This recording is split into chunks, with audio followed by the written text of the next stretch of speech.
Hello, fellow nature nerds, and thanks for tuning in to Dirt Dispatch number 4. I'm your host, Tim the Nature Nerd O'Hara. So it's been a productive couple of weeks here at Dispatches HQ. So I've got some cool things to tell you about. And of course, number one is your Pelican update. Still no chicks, but the number of pelicans, it fascinates me. It varies from day to day. So the Saturday of Memorial Day weekend, there were 14 pelicans out there. The next day, Sunday, I went by, there were only 2. By Wednesday of that following week, there were 25 out there. So I don't know where they go. There's other small bodies of water in the neighborhood, in the vicinity. So they must just move around a little bit. But I'm still hopeful that we'll see pelican chicks. Some of them are still sporting their horns, which indicates they haven't yet mated and nested. Some of them have lost their horns. So I'll keep an eye out and I'll keep you updated. But other exciting news, when I was out there looking for pelicans, I saw the coyote again. And then I saw the other coyote. So it was the mated pair, apparently, because also with them were their pups. There were 2 coyote pups romping around with mom and dad. So that's pretty exciting. I suspected they had a den out in that same area of these 2 small lakes. And so I'm guessing I was right. It is moth season here in Wyoming. If you're unfamiliar with moth season, you're kind of lucky. We have these moths that come through here at this time of year. They're commonly called miller moths because they're very powdery. So if you touch them or if they run into the windows, which they do quite a bit, they tend to leave behind this powdery substance. And it reminded people of the powder that flour millers would be covered in, or their clothing covered in, from milling the flour. So that's why they're called miller moths. Now these moths they're kind of a pain in the butt because they really do, especially if you live in a historic home like I do, they get inside very easily. And some nights there'll be a dozen or more flying around and you need to get out the vacuum cleaner and suck them up because you just can't. They're hard to catch and you can't catch them all and shush them outside. But they're interesting because they have an interesting life history. They hatch at low elevations. So east of here, lower elevations in the agricultural areas, they hatch. And then this time of year, they're migrating through.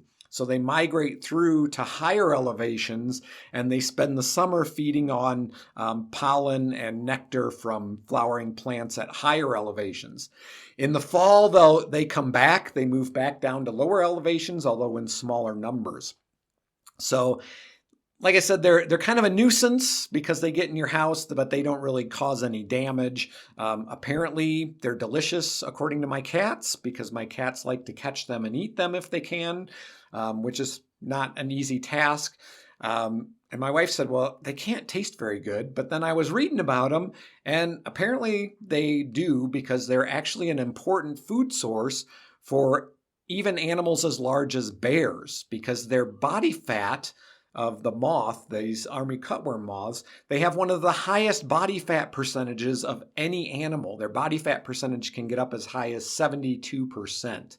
So they're kind of a pain in the butt, but just like a lot of things in nature, even though they're a nuisance and kind of a pest, they're kind of fascinating. They're really kind of cool. Final thing, something I saw this week that I was very, very excited about. I was out riding my bike and I saw something and I thought maybe it was a plastic bag caught in a small tree. It was about 4 or 5 feet off the ground. But then as I looked closer, I realized it was an American porcupine. So we have kind of a creek that runs through, a lot of riparian vegetation, and right now it's all budding. So this porcupine was up maybe 4 or 5 feet up in this tree, and he was munching on the new buds that were sprouting. And I went to see if I could get a picture. I thought, well, maybe I can get close enough for a really good picture. And he actually sat very still. I think he thought if he sat very still, I wouldn't see him.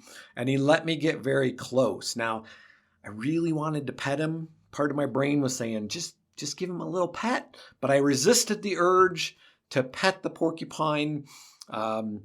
but he let me get some good video and some good pictures. So if you're interested in seeing that, go to my TikTok page or my Instagram page or Facebook, and you can see that there. He was beautiful. He was blonde, so he was kind of a yellowish blonde color.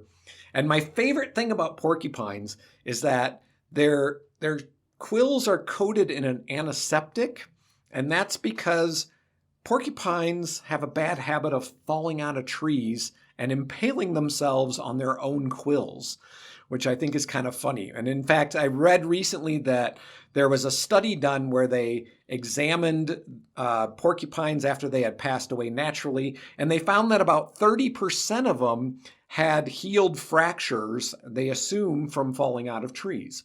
So they're kind of derpy, and they tend to fall out of trees a lot. So that's part of why I love them. I think they're a little bit of my spirit animal to a certain extent. Well, that's all I have for you this week. Thanks for tuning in. If you want to support the podcast, you can do that by becoming a patron. That's one way. You can check out all that information on patreon.com/dispatches from the forest. If you want to make a PayPal donation, you can do that through PayPal at dispatchesfromtheforest@gmail.com. And that's also, of course, my email address. If you want to send me a note, drop me a line, questions, comments, suggestions for future episodes, all that would be great. We also have merchandise. You can check out the merch store and all it has to offer at cafepress.com/dispatches from the forest. Thanks for tuning in. I'm your host, Tim the Nature Nerd O'Hara, reminding you to go outside and get dirty.